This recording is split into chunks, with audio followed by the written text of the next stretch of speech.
Hello বন্ধুরা, কেমন আছো তোমরা সবাই? আশা করছি ভালো আছো। তো আমরা তোমাদের বলেছিলাম ডব্লিউবিসিএস এক্সামসের প্রিপারেশন কিন্তু তাড়াতাড়ি শুরু হবে। তো আমি তোমাদের বলে রাখি, যে কোনো পরীক্ষার প্রিপারেশন শুরু করার আগে আমাদের সেই পরীক্ষার সিলেবাসটা কিন্তু ভালোভাবে জেনে নেওয়া প্রয়োজন। যদি আমি সেই পরীক্ষার সিলেবাসটা ভালোভাবে জেনে না যাই, তাহলে দেখা গেল আমি যে সাবজেক্টের জন্য যে সাবজেক্টের উপর বেশি জোর দিয়ে প্রিপারেশন নিচ্ছি, সেই সাবজেক্টের থেকে পরীক্ষাতে কোনো প্রশ্নই আসেনি।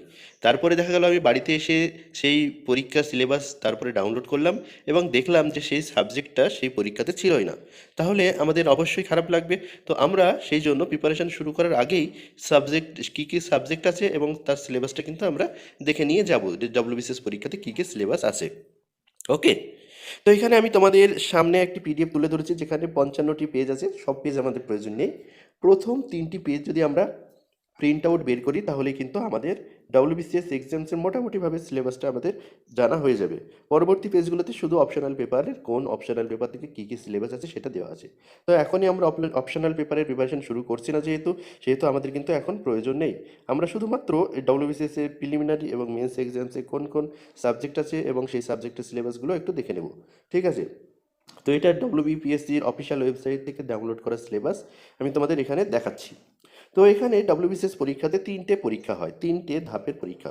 প্রথম হচ্ছে প্রিলিমিনারি পরীক্ষা, তারপরে মেন্স, তারপরে পার্সোনালিটি টেস্ট। প্রথমে প্রিলিমিনারি পরীক্ষা হবে, সেখানে 200 নম্বরের এমসিকিউ টাইপের প্রশ্ন থাকবে। ওকে, 200 নম্বর সেট। এবং সেখানে অবশ্যই মনে রাখবে তোমাদের নেগেটিভ মার্কিং কিন্তু আছে। এবং এই পরীক্ষার জন্য তুমি সময় পাবে 2.5 ঘন্টা। তুমি যদি গ্র্যাজুয়েশন কমপ্লিট করে থাকো, তাহলে কিন্তু এই পরীক্ষাতে বসতে পারবে, এই ডব্লিউবিসিএস এক্সামসে বসতে পারবে। তো এই নিয়ে অনেকের প্রশ্ন থাকে যে আমরা কবে থেকে ডব্লিউবিসিএস পরীক্ষাতে বসতে পারবো। তো তুমি যে কোনো রিকগনাইজড ইউনিভার্সিটি থেকে তুমি যদি গ্র্যাজুয়েশন করে থাকো, তাহলে কিন্তু তুমি এই পরীক্ষাতে বসতে পারবে। তো প্রিলিমিনারি সাবজেক্ট থেকে প্রশ্ন থাকে, কটা প্রশ্ন থাকে এবং কত নম্বরের পরীক্ষা হয় সেগুলো আমরা যদি এখানে দেখে নিই। এখানেই থাকে English composition, general studies, current events of national and international importance, history of India, geography of India with special reference to West Bengal, Indian polity and economy, Indian national movement, general mental ability. প্রতিটা বিষয় থেকেই 25 নম্বর করে থাকবে এবং 25 নম্বরের জন্য 25টা প্রশ্ন, total 200টা প্রশ্ন থাকবে এই পরীক্ষার প্রিলিমিনারি পরীক্ষায়। এবং 200 প্রশ্নের জন্য 200 নম্বর। তোমাদের যদি ভুল যায় প্রশ্নের উত্তর করতে, তাহলে অবশ্যই নেগেটিভ মার্কিং আছে, এটা কিন্তু মাথায় রাখতে হবে। প্রিলিমিনারি পরীক্ষায় মোটামুটিভাবে 120 125 যদি স্কোর করা যায়, তাহলে কিন্তু তোমরা মেন্স পরীক্ষার জন্য কোয়ালিফাই করতে পারবে এবং তারপরেই তোমাদের মেন্স পরীক্ষায় ভালো দিলে তোমরা পার্সোনালিটি টেস্টে যেতে পারবে। তো প্রিলিমিনারি পরীক্ষায় যে নম্বরটি পাবে সেটা কিন্তু ক্যারি ফরওয়ার্ড হবে না, এটা শুধুমাত্র তোমাদের একটি পাস করার জন্য একটি এন্ট্রান্স টেস্ট। এর নম্বর কিন্তু তোমাদের পরবর্তীতে যোগ হবে না। ওকে। এরপরে চলে আসো মেন্স পরীক্ষা। মেন্স এবং যে মেন্স পরীক্ষার নম্বর এবং পার্সোনালিটি টেস্টের নম্বর, এই দুটো নম্বর যোগ করে তোমাদের যে মেরিট লিস্ট সেগুলি তৈরি হয়। তো মেন্স পরীক্ষা এবং পার্সোনালিটি টেস্টের পরীক্ষার নম্বর কিন্তু খুব ইম্পর্টেন্ট।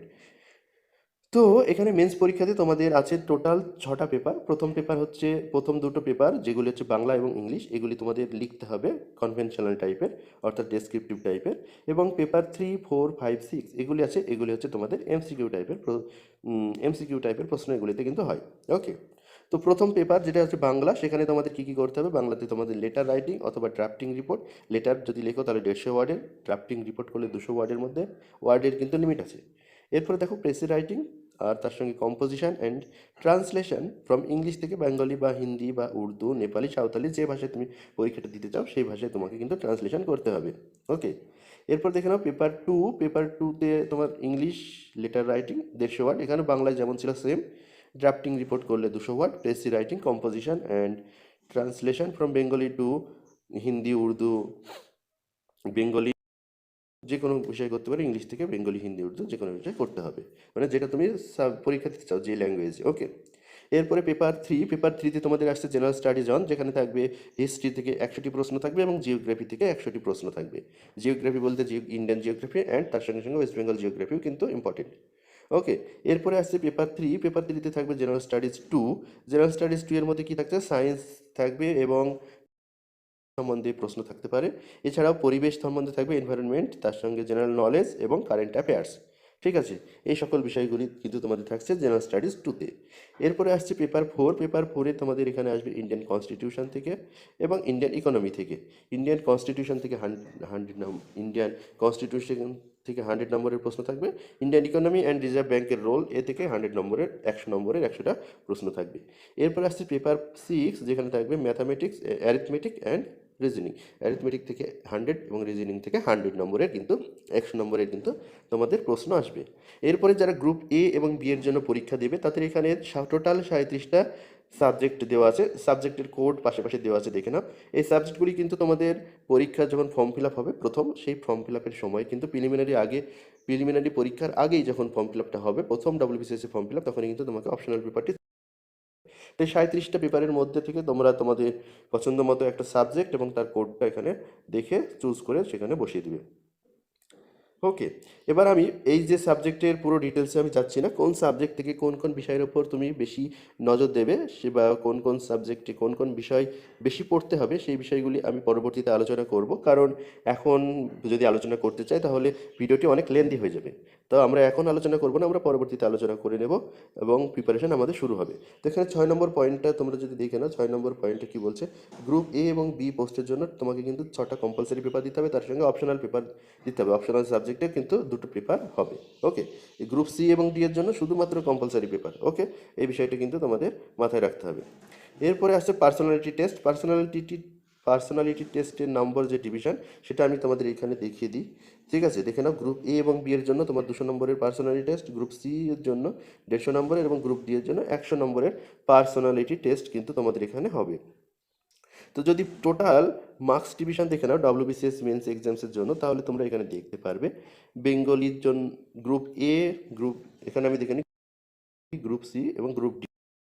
গ্রুপ এ থেকে টোটাল তোমাদের 1800 নম্বর, গ্রুপ বি এর জন্য টোটাল 1800 নম্বর, গ্রুপ সি এর জন্য টোটাল 150 নম্বর এবং গ্রুপ সি এর জন্য 1350 এবং গ্রুপ ডি এর জন্য 1300। ঠিক আছে, শুধু পার্সোনালিটি টেস্টের নম্বরের জন্য এই ডিফারেন্সটা।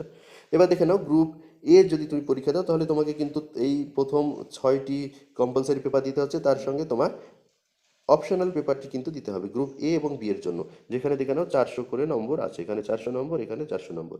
গ্রুপ সি এবং ডি এর জন্য এই অপশনাল পেপারটি দিতে হয় না, তার জন্য এখানে 400 নম্বরের জায়গাটা ফাঁকা দেওয়া আছে। ওকে, পার্সোনালিটি টেস্টে দেখো, তুমি যদি গ্রুপ এ এবং বি এর জন্য দাও তাহলে এখানে 200 নম্বর করে আছে এবং গ্রুপ সি গ্রুপ ডি এর জন্য 100 নম্বরের পার্সোনালিটি টেস্ট। এই জন্য নম্বর ডিভিশনে যে ডিফারেন্সটা আছে সেটা তোমরা এখানে লক্ষ্য করতে পারছো। এরপরে প্রিলিমিনারি এক্সামসের জন্য সিলেবাস তোমরা এটা একটু মনোযোগ দিয়ে দেখবে। আমি পরপর ভিডিও নিয়ে আসব, কোন সাবজেক্টে কী কী পড়তে হবে, কোন কোন বিষয়ের উপর নজর দিতে হবে এবং কী কী বিষয়ের ওপর বেশি পড়লে বা কোন কোন বিষয়গুলি পড়লে আমরা প্রিলিমিনারি পরীক্ষা কোয়ালিফাই করব, ক্র্যাক করব এবং মেন্সের জন্য কোয়ালিফাই করব। তো এই বিষয়গুলি আমি পরবর্তীতে নিয়ে আসব। তো অবশ্যই এই ভিডিওটি তোমরা দেখলে, সম্পূর্ণ ভিডিওটি দেখলে যদি ভালো লাগে, যদি কোনো রকম ইনফরমেশন পেয়ে থাকো তো অবশ্যই লাইক, কমেন্ট এবং শেয়ার করবে। আর যারা প্রথম দেখছো তারা সাবস্ক্রাইব করে বেল আইকনে ক্লিক করে আমাদের সঙ্গে যুক্ত থাকবে। যদি ভিডিও সম্বন্ধে এক্সাম সম্বন্ধে আরও কিছু জানতে চাও তাহলে তোমরা অবশ্যই কমেন্ট করে আমাদের সঙ্গে যোগাযোগ করবে। তো ভিডিও এই পর্যন্তই, ভিডিও এখানে শেষ করছি। আর তোমাদের বলে রাখি, এই পিডিএফটি ডাউনলোড করার জন্য ভিডিও ডেসক্রিপশনে আমি তোমাদের লিঙ্ক দিয়ে দেবো, সেই লিঙ্ক থেকে তোমরা কিন্তু ডাউনলোড করে নিতে পারবে পিডিএফটি।